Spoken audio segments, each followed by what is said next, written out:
வணக்கம் நேர்களே. மக்களிடம் செல் மக்களோடு வாழ் அப்படின்ற உயரிய நோக்கத்தோடு மாண்புமிகு முதல்வர் தலைமையிலான திராவிட மாடல் அரசானது செயல்பட்டு வருது. குறிப்பா விளிம்பு நிலை மக்களுடைய பொருளாதாரத்தை மேம்படுத்துவதில் நிறைய திட்டங்களை முதல்வர் அவர்கள் செயல்படுத்திட்டு வராரு. அதிலும் குறிப்பா பெண்களுடைய பொருளாதாரத்தை மேம்படுத்துவதில் எண்ணற்ற திட்டங்களானது செயல்படுத்தப்பட்டு வருது. இப்படி மகத்தான திட்டங்கள்ல ஒன்றுதான் கலைஞர் மகளிர் உரிமை தொகை திட்டம். இந்த திட்டத்தின் மூலமா 1.31 கோடி மகளிர் பயனடைறாங்க. இப்ப தேர்தலை காரணம் காட்டி இந்த திட்டத்தை முடக்க பார்த்த எதிர்க்கட்சிகளுக்கு பேரடியா முதலமைச்சர் மு.க.ஸ்டாலின் அவர்கள் முன்கூட்டியே 5,000 ரூபாய் பணத்தை மகளிருக்காக தன்னோட சகோதரன் நான் உங்களுக்கு கொடுக்கிறேன் அப்படின்ற பட்சத்துல கொடுத்திருந்தாரு. அதன் தொடர்ச்சியா தான் இப்போ மாற்றுத்திறனாளிகள், முதியோர், கைம்பெண்கள்னு அவங்களுக்கும் சிறப்பு நிதியானது இப்போ விடுவிக்கப்பட்டிருக்கு. இந்த நிதியின் மூலமா அவங்க என்ன மாதிரியா பயனடைறாங்க அப்படிங்கறத பத்தி தான் இன்னைக்கு நம்ம நிகழ்ச்சியில பார்க்க இருக்கோம். இது நச்சுன்னு 4 கேள்வி.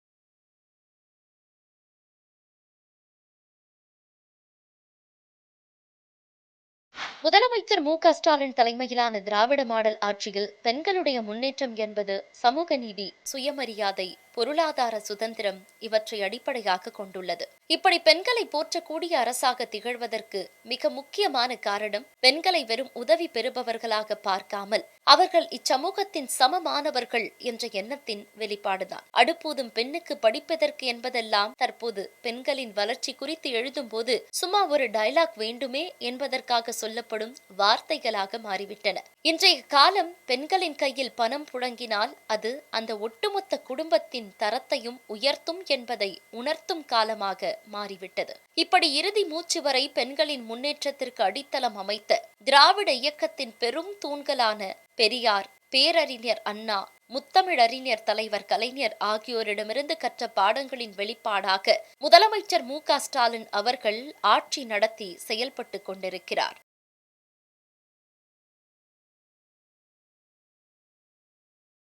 பெண்களுக்கு சொத்துரிமை வேண்டும், அவர்கள் கல்வி கற்க வேண்டும், அடிமைத்தனம் ஒழிய வேண்டும் என்ற பெரியாரின் கொள்கைக்கு ஏற்றாற் போல பெரியார் கண்ட கனவை நனவாக்குவது போல புதுமை பெண் திட்டத்தின் மூலம் மாணவிகளுக்கு கல்வி ஊக்கத்தொகை வழங்குவது, பெண்களின் பொருளாதார சுதந்திரத்தை உறுதி செய்யும் மகளிர் உரிமை தொகை போன்றவற்றையும் செயல்படுத்தி வருகிறார். பெண்களின் சுதந்திரம் நாட்டின் முன்னேற்றம் என்று பேசிய அண்ணாவின் கொள்கை வழியில் விடியல் பயணம் போன்ற திட்டங்கள் மூலம் பெண்களின் நடமாட்ட சுதந்திரத்தை ஒரு உரிமையாகவே மாற்றி காட்டியிருக்கிறார் முதலமைச்சர் மு.க.ஸ்டாலின். பல்வேறு தரப்பு மகளிரின் பொருளாதார சுமையை குறைக்கும் வகையில் பேருந்துகளில் அவர்கள் கட்டணம் செலுத்தாமல் பயணிக்க கொண்டுவரப்பட்ட இந்த திட்டத்தின் கீழ் தினசரி 50 லட்சம் மகளிர் இந்த திட்டத்தால் ஒவ்வொருவரும் மாதம் ஒன்றுக்கு சராசரியாக 850 ரூபாய்க்கு மேல் சேமிக்க முடிகிறது. திராவிட முன்னேற்றக் கழக ஆட்சியானது கோடிக்கணக்கான பெண்களுக்கு பொருளாதார விடியலை கொடுத்துள்ளதன் அடையாளம்தான் இந்த திட்டமானது. இனி விடியல் பயணம் என்று பெயர் சூட்டப்படுகிறது. அண்ணா டி நகர் ஒன்று வேண்டாமா? மகளிர் வாழ்க்கையில் இனி அவர்கள் பெறப்போகிற அனைத்து விடியலுக்குமான தொடக்க பயணமாக இது தொடரும். பெண்களுக்கு சொத்தில் சம உரிமை வழங்கி மகளிர் சுய உதவி குழுக்களை உருவாக்கிய முத்தமிழறிஞர் கலைஞர் அவர்களின் முத்திரை திட்டங்களின் தொடர்ச்சியாக முத்துவேல் கருணாநிதி ஸ்டாலின் அவர்களின் கலைஞர் மகளிர் உரிமை தொகை திட்டமானது தொடர்ந்தது.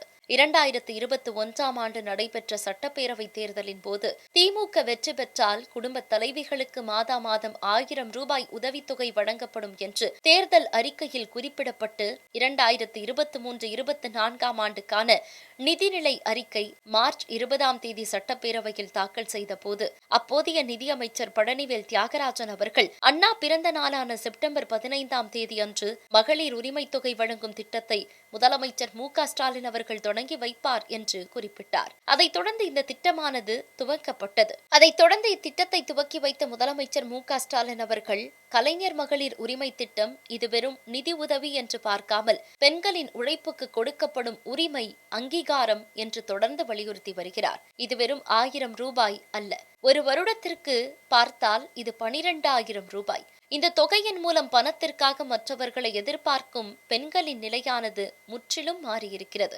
இந்த 1000 ரூபாயை சுமார் 49% பெண்கள் அன்றாட வீட்டு தேவைகளுக்காகவும், கிராமப்புறங்களில் 14% பெண்களும், நகர்ப்புறங்களில் 7% பெண்களும் இந்த தொகையை சிறு கடன் அல்லது சுய உதவி குழு கடன்களை திருப்பி செலுத்த பயன்படுத்துவதாக மாநில திட்டக்குழுவின் ஆய்வானது தெரிவிக்கிறது. அதேபோன்று உணவு பாதுகாப்பு, மருத்துவ செலவு போன்றவற்றிற்கும் இந்த தொகையானது பயன்படுத்தப்படுகிறது. இதனால் குடும்ப நிதி விவகாரங்களில் பெண்களின் குரலானது வலுவடைந்துள்ளது என்பதை இத்திட்டத்தின் வெற்றி. ஒரு ஆணினுடைய வெற்றிக்காகவும், தங்கள் குழந்தைகளின் கல்வி, உடல்நலன் காக்கவும், இந்த சமூகத்துக்காகவும் வீட்டிலும் வெளியிலும் ஒரு நாளைக்கு எத்தனை மணி நேரங்கள் அவர்கள் உழைத்திருப்பார்கள். அதற்கெல்லாம் ஊதியம் கணக்கிட்டு இருந்தால் இந்நேரம் நம் நாட்டில் குடும்ப சொத்துக்கள் அனைத்திலும் சமமாக பெண்கள் பெயரும் சட்டம் இயற்றாமலே இடம்பெற்றிருக்கும். இப்படி கணக்கில் கொள்ளப்படாத பெண்களுடைய உழைப்பை அங்கீகரிக்கத்தான் மகளிர் உரிமை திட்டம் அறிமுகப்படுத்தப்பட்டிருக்கிறது.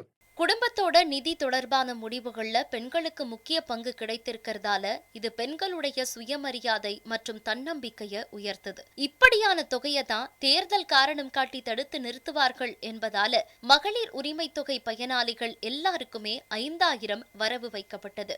பிப்ரவரி, மார்ச், ஏப்ரல் மாதங்களுக்கான முன்பணமா 3000 ரூபாயும், கோடைக்கால சிறப்பு தொகுப்பா 2000 ரூபாய்னு மகளிர் உரிமை தொகையானது வழங்கப்பட்டது. இது முதல்வரோட சர்ஜிக்கல் ஸ்ட்ரைக் அப்படின்னு வர்ணிக்கப்பட்டது. சுவர்களுக்கும் காதுண்டு என்பார்கள். ஆனா எந்த விதமான சிறுதுளி கசிவும் இல்லாம 1.31 கோடி குடும்ப தலைவிகளை மகிழ்ச்சியில் ஆழ்த்தினார் முதலமைச்சர் மு.க.ஸ்டாலின் அவர்கள். இது மட்டுமல்ல, திமுக மீண்டும் ஆட்சி அமைந்தால் 1000 ரூபாய் மகளிர் உரிமை தொகை 2000 ரூபாயாக உயர்த்தி வழங்கப்படும் என்ற முத்தான அறிவிப்பையும் தனது சகோதரிகளுக்கு வெளியிட்டார் முதலமைச்சர் மு.க.ஸ்டாலின் அவர்கள்.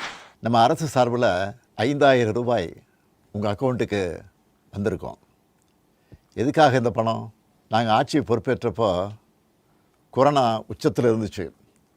அதை சமாளித்து மக்களின் உயிரை காத்தது மட்டும் இல்லை, அவங்க வாழ்வாதாரத்தை காக்க 4000 ரூபாய் நிவாரண தொகையையும் வழங்கணும்.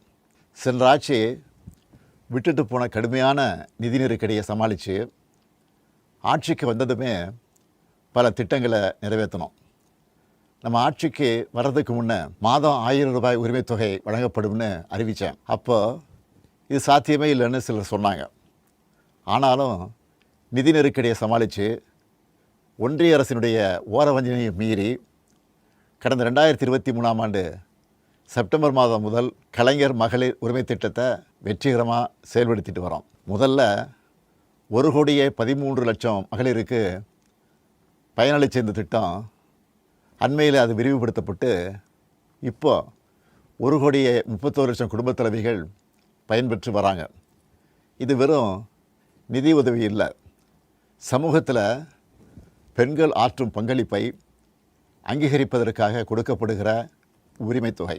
இந்த தொகையை வச்சு அன்றாட வீட்டு செலவுகள், குடும்பத்தில் ஏற்படும் மருத்துவ செலவுகள், குழந்தைகளுக்கான கல்வி செலவுகள் என பல அத்தியாவசிய செலவுகளை மகளிர் தாங்களே நிறைவு செய்ய இந்த திட்டம் வழிவகுத்துச்சு. அதனால தான் ஒவ்வொரு மாதமும் 15ஆம் தேதி என்பது ஒவ்வொரு குடும்ப தலைவியும் ஆவலோடு எதிர்பார்க்கிற நாளாக அமைஞ்சிருக்கு. இவ்வளவு சிறப்பு வாய்ந்த இந்த திட்டத்தை மற்ற மாநிலங்களும் பின்பற்றி வராங்க. இந்த உரிமை தொகையை மேம்படுத்தணும்னு நாம் செயல்பட்டு வந்தால் அதுக்கு எதிராக டெல்லியில் இருக்கக்கூடிய ஒரு கூட்டமும், தமிழ்நாட்டில் அவங்களுக்கு அடிமையாக இருக்கக்கூடிய இன்னொரு கூட்டமும் எதிர்வரும் சட்டமன்ற தேர்தலை காரணம் காட்டி அடுத்த 3 மாதத்துக்கு இந்த மகளிர் உரிமை தொகையை நிறுத்த சூழ்ச்சி செய்கிறதா தகவல் வருது. இது வச்சு நீதிமன்றத்தில் வழக்கு தொடரவும் சிலர் முயற்சி செய்வதாக செய்திகள் வருது. 1,31,00,000 மகளிர் உழைப்பை அங்கீகரிக்கிற இந்த திட்டத்தை 3 மாதம் நிறுத்தி வச்சா நீங்கள் எவ்வளவு சிரமங்களுக்கு ஆளாவீங்கன்னு உங்கள் வீட்டில் ஒருத்தனா இருக்கக்கூடிய எனக்கு நல்லா தெரியும். கடும் வெயிலில் வேலைக்கு போக கஷ்டமான கோடை காலத்தில் இந்த தொகை நிறுத்தப்பட்டால் உங்களுக்கு எவ்வளவு வலி ஏற்படும்னு என்னால் உணர முடியுது. உங்கள் மாதாந்திர செலவை எப்படி சமாளிப்பீங்க? உங்கள் குடும்பத்தில் நோய்வாய்ப்பட்டவங்களுக்கு மாத்திரை வாங்கி கொடுக்க முடியுமா? குழந்தைகள் தேர்வு எழுதுகிற காலத்தில் அவங்களுக்கு உணவு கொடுப்பதிலிருந்து தேவையான கல்வி செலவுகளை செய்ய முடியுமா? இந்த கஷ்டத்தையெல்லாம் நினச்சி பார்த்து தான் ஒரு முக்கியமான முடிவை எடுத்திருக்கிறேன்.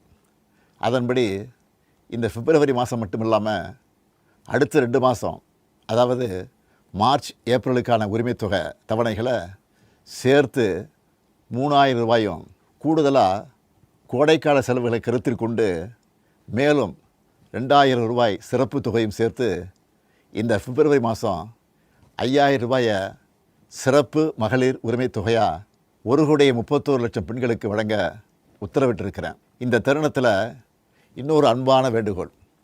இந்த 5000 ரூபாயை அடுத்த 3 மாதத்துக்கு நீங்கள் பயன்படுத்திக்கணும் என்பதால் கொஞ்சம் கவனமாக செலவு பண்ணுங்கள். முடிஞ்ச அளவுக்கு சேமிக்கவும் பாருங்கள்.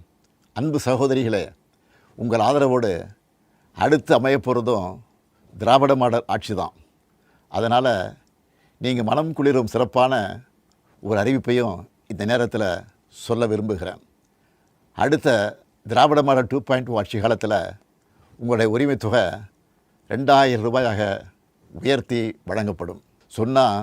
சொன்னதை செய்கிற முத்துவேல் கருணாநிதி ஸ்டாலின் கொடுக்கிற வாக்குறுதி இது. இதையும் எப்படி பண்ணுவோம்னு சிலர் கேட்கலாம். கடந்த ஆட்சியின் 10 ஆண்டுகளில் தமிழ்நாடு அடைய முடியாத பொருளாதார வளர்ச்சியை இந்தியாவே திரும்பி பார்க்க அளவுக்கு சாதித்து காட்டினவங்க நாங்கள். அதனால் எந்த தடை வந்தாலும் அதையெல்லாம் தாண்டி தமிழ்நாடே வெல்வோம் ஒன்றாக. இந்த நிலையில தான் அடுத்த அதிரடியான சர்ஜிக்கல் ஸ்ட்ரைக் 2.0 நடத்தி அதிரடி காட்டியிருக்காரு முதலமைச்சர் மு.க.ஸ்டாலின். மார்ச் 3ஆம் தேதி விளிம்பு நிலையில இருக்கக்கூடிய முதியோர் கைம்பெண்கள், மாற்றுத்திறனாளிகள்னு 38 லட்சம் பேரோட வங்கி கணக்குல 2000 ரூபாய் வரவு வைத்து இன்ப அதிர்ச்சி கொடுத்தாரு. அதாவது சமூகத்தோட விளிம்பு நிலையில வாழ்ந்து அரசோட மாத ஓய்வூதிய உதவித்தொகை பெற்று வரக்கூடிய முதியோர் கைம்பெண்கள், வயது முதிர்ந்த திருநங்கைகள், மாற்றுத்திறனாளிகள் ஆகியோரும் இந்த சிறப்பு நிதியை வழங்கிடணும் அப்படின்ற கோரிக்கை வைத்த நிலையில அந்த கோரிக்கையை ஏற்று அவங்களுடைய நலிவு நிலை போக்கக்கூடிய சிறப்பு நிதியா 2000 ரூபாயை மார்ச் மாத ஓய்வூதியத்தோட சேர்த்து வங்கி கணக்குல வரவு வைக்கப்பட்டிருக்கு. இந்த முதியோர் பணம் எனக்கு 1000 ரூபா வந்துட்டு இருந்தது. மு.க. ஸ்டாலின் ஐயா வரவும் 1200 பண்ணார். நான் எதிர்பார்க்கவே இல்லைங்க. நேற்றுக்கு பார்க்குற திடீர்னு 2000 ரூபா என் செல்லுக்கு மெசேஜ் வந்தது. ரொம்பவும் சந்தோஷப்பட்டுட்டேன். நான் கஷ்டத்தில் இருக்கறக்கு எனக்கு இது ரொம்ப வசதியாக இருக்குதுங்க. நான் வந்துங்க இப்போ வீட்டு வேலைக்கு தான் 6 வருஷமாக போயிட்டுருக்கேன். எனக்கு ரொம்ப வசதியாக இருக்குதுங்க. இந்த பணம் வரும் வீட்டு வேலையில் எனக்கு 4000 தான் கிடைக்கிது. அதை வச்சு தான் வாடகையே 3200 கொடுக்குறேன். ரொம்ப கஷ்டத்தில் தான் இருக்கேன். அதனால் எனக்கு இந்த பணம் வரும் ரொம்ப ரொம்ப உதவியாக இருக்குதுங்க. சிஎம் சாருக்கு ரொம்ப ரொம்ப நன்றிங்க. இதன்படி பல்வேறு சமூக பாதுகாப்பு திட்டங்களின் கீழ் பயன்பெற்று வரக்கூடிய முதியோர் கைம்பெண்ணு மொத்தம் 29,29,000 பயனாளிகளுக்கு 3,200 ரூபாயும், 5,92,200 மாற்றுத்திறனாளிகளுக்கு 3,500 ரூபாயும் வழங்கப்பட்டிருக்கு. அவற்றை பெற்றுக்கொண்ட திருநங்கை சாந்தி அவர்கள் முத்தமிழறிஞர் தலைவர் கலைஞர் அவர்களால் ஆரம்பிக்கப்பட்ட திருநங்கைகள் நலவாரியம் குறித்தும் இப்போ முதலமைச்சர் மு.க. ஸ்டாலின் அவர்களால் செயல்படுத்தப்பட்டு வரக்கூடிய திருநங்கைகளுக்கான நலத்திட்டங்கள் குறித்தும் எடுத்துரைத்து சமூக மாற்றத்தை ஏற்படுத்த சமூக நீதி காக்கக்கூடிய இந்த அரசு மீண்டும் தொடரணும் அப்படின்னு மனமகிழ்றாங்க. மறைந்த முன்னாள் முதல்வர் கலைஞர் ஐயா 2008 ஒரு நலவாரியம் ஆரம்பிச்சாரு. இந்த நலவாரியத்து மூலமா நிறைய திருநங்கைகளுக்கு நிறைய நல்ல பணிகள் நிறைய நடந்துச்சு, நிறைய சலுகைகள் கிடைச்சது. சோ முதல்ல எங்களுக்கு பாத்தீங்கன்னா எந்த விதமான அடையாள அட்டையுமே இல்லாம இருந்தோம். அதை முதல்லையா திருநங்கைகளுக்கான ஒரு அடையாள அட்டை கொடுக்கணும் அப்படின்னு நலவாரி மூலியமா, சமூக நலத்துறை மூலியமா கொடுத்தாங்க. ஒரு நலவாரி அட்டை ஒண்ணு கொடுத்தாங்க. அதுதான் முதல்ல நாங்க பெண் பெயர்ல வாங்கின ஒரு அடையாள அட்டை. சோ அதுவே எங்களுக்கு ஒரு பெரிய சிறந்த ஒரு சந்தோஷமா இருந்துச்சு. சோ அதுக்கப்புறம் பாத்தீங்கன்னா மகளிருக்காக விடியல் பயணம் கொடுத்தாரு. அதே போல மகளிருக்கு என்னெல்லாம் கொடுக்கறாரோ அதுவும் எங்களுக்கும் கொடுத்திருக்காரு. திருநங்கைகளையும் ஒரு பெண்ணா பாக்குறது நம்ம தமிழக முதல்வர் ஐயாவால தான் முடியும் அப்படின்றது ஒரு பெரிய விஷயம். ஸோ பாத்தீங்கன்னா மகளிருக்கு வந்து விடியல் பயணம் கொடுத்த மாதிரி திருநங்கைகளுக்கும் இலவச வந்து பஸ் பயணம் கொடுத்திருந்தாரு. ஸோ அதே மாதிரி பாத்தீங்கன்னா இப்ப பாத்தீங்கன்னா லேட்டஸ்டா போன மாசத்துல மகளிருக்காக ஊக்கத்தொகை வந்து உரிமை தொகை கொடுக்கும்பொழுது அவங்களுடைய கோடைக்கால ஊக்கத்தொகை வந்து கொடுத்திருந்தாங்க 2000 ரூபாய். அதே போல இப்ப பாத்தீங்கன்னா திருநங்கைகளுக்கு வந்து 2000 ரூபாய் ஊக்கத்தொகை வந்து அவங்களுடைய 40 வயசு பென்ஷன் வாங்குற எல்லாருக்குமே வந்து ஊக்கத்தொகையா 2000 ரூபாய் கொடுத்திருக்கிறாரு. ஸோ அது ஒரு வாரத்துக்கோ இல்ல ஒரு மாசத்துக்கோ அவங்க ஒரு மளிகை சாமாக்கோ இல்ல அவங்களுடைய சாப்பாடுக்கோ அது வந்து மிக்க உதவியா இருக்கும். இது வந்து ஒரு பெரிய விஷயம் தான். எல்லா மக்களுக்கும் நலத்திட்டங்கள் கொண்டு வர மாதிரி திருநங்கை மக்களுக்கும் நலத்திட்டங்கள் கொண்டு வர்றாரு. இது வந்து உண்மையாவே சிறந்த விஷயம். சோ இதே ஆட்சி எப்பொழுதுமே தொடரணும் அப்படின்றது எங்களோட மனமார்ந்த வேண்டுதல், அப்புறம் எங்களோட மனமார்ந்த வாழ்த்துக்களும் கூட. சமுதாயத்தால எவ்வளவு புறக்கணிக்கப்பட்டு ஒதுக்கப்பட்டு இருந்த இந்த திருநங்கை மக்கள் பாத்தீங்கன்னா இன்னைக்கு ஒரு பெரிய ஒரு சாதனை படைக்கிற அளவுக்கு வந்து வளர்த்துட்டு இருக்கிறது. எப்படின்னு பாத்தீங்கன்னா நிறைய எங்களுடைய திருநங்கை மக்கள் பாத்தீங்கன்னா நிறைய பேர் வந்து PhD படிச்சிருக்கிறாங்க, IT கம்பெனில வேலை செய்யிருக்கிறாங்க, போலீஸ் ஆபீசரா இருக்கிறாங்க. இப்ப பாத்தீங்கன்னா ஊர்காவல் படையில திருவள்ளூர் மாவட்டத்துல ஒரு 10 பேர் செலக்ட் ஆகி அவங்களுக்கு வந்து போஸ்டிங் கொடுத்திருக்காங்க. அவங்களுக்கு மாதந்தோறும் 25 நாள் வந்து டியூட்டி கொடுக்குறாங்க. சோ இதெல்லாம் பாத்தீங்கன்னா திருநங்கை மக்களை எவ்வளவு கேலி கிண்டல் பண்ணியிருந்த சமுதாயத்துல திருநங்கை மக்களை இன்னைக்கு அண்ணாந்து உயர்ந்து பார்க்குற அளவுக்கு இந்த சமுதாயத்தை வந்து மாற்றி இருக்கிறாங்க. திருநங்கை மக்கள் மாற்றுறதுக்கு இவ்வளோ திருநங்கை வளர்ச்சிக்கு இந்த ஆட்சி வந்து ஒரு பெரிய வந்து உதவியா இருந்துச்சு, ஒரு பாலமா இருந்துச்சுன்னே சொல்லலாம். அடுத்த முறையும் நீங்களே ஆட்சிக்கு வரணும் அப்படின்னு நாங்க விரும்புறோம். கண்டிப்பா வருவீங்க அப்படின்ற நம்பிக்கை எங்களுக்கு இருக்கு. எங்களை மாதிரியான எல்லா திருநங்கைகளுடைய ஆதரவும் ஆசையும் உங்களுக்கு எப்பயுமே இருக்கும். நன்றி. மாற்றுத்திறனாளிகள் குறித்து மாண்புமிகு முதல்வர் அவர்கள் நெகிழ்ச்சியா சொல்லும்போது, மாற்றுத்திறனாளிகள் நலத்துறை என்பது என் வசமே இருப்பதால நான் இந்த துறையோட அமைச்சரா இல்லாம உங்க குடும்பத்துல ஒரு உறுப்பினராவே இத கவனிக்கிறேன் அப்படின்னு அடிக்கடி குறிப்பிடுவாரு. அப்படின்னா பராமரிப்பு உதவித்தொகை பெற்று வரக்கூடிய 2,58,000 மாற்றுத்திறனாளிகளோட குடும்பங்களுக்கு 4,000 ரூபாய் இப்போ வழங்கப்பட்டு இருக்கு. வணக்கம்ங்க, நான் பொள்ளாச்சியிலிருந்து முருகானந்தம் பேசுகிறேங்க. நேற்று இன்ப அதிர்ச்சியாக தமிழ்நாடு முதலமைச்சர் அவர்கள் அனைத்து OAP வாங்குகிற அனைத்து அக்கவுண்டுகளிலும் 2,000 ரூபாய் சிறப்பு நிதியாக அறிவித்து அது வரவு வைக்கப்பட்டிருக்கிறது.